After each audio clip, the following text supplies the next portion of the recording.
المعدة واحد العضو مهم بزاف في الجسم على شكل كيس، ولكن الخدمة ديالها دقيقة. هي أول محطة كيبدا فيها الهضم، كتهضر الماكلة باش الجسم ياخد الفيتامينات والطاقة اللي محتاج. بلا المعدة ميمكنش نعيشو طبيعيين.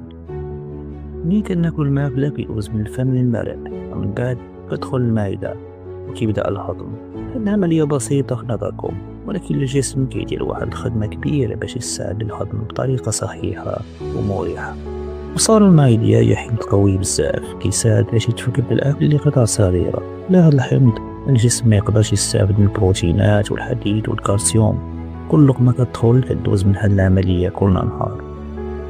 العضلات ديال المعدة كتحرك الماكلة بحركة منتظمة بحال طاحونة صغيرة. هاد الحركة كتسمى الحركة الدودية، كدير واحد الدور مهم باش توصل الماكلة للأمعاء بحالة سهلة للهضم أكتر.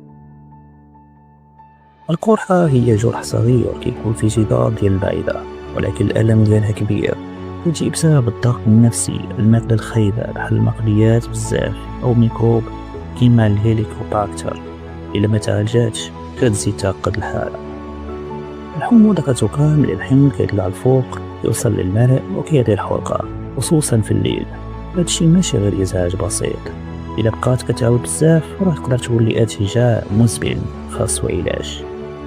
المعدة قوية بزاف في هاد البروتينات بحال اللحم الحوت والبيض، كتفككهم عبر الأنزيمات للعناصر اللي الجسم كيبني بهم العضلات والبشرة وحتى المناعة. لهاد العملية الجسم كيضعف بزاف. كاينين عادات كتدمر المعدة بلا ما نحسو، القهوة بزاف، السجائر، الغازيات، الأكل بسرعة، والنعاس مباشرة بعد العشاء. هادو كاملين كيضرو الجدار ديال المعدة مع الوقت وكيزيدو مشاكل الحموضة. ديروا هاد النصائح السهلة: كلوا بشوية، نضغوا مزيان، شربوا الماء قبل الماكلة، نقصوا من المقليات في الليل. حاول تبعد على التوتر والقلق وغادي تشوف المعدة كترتاح كل نهار.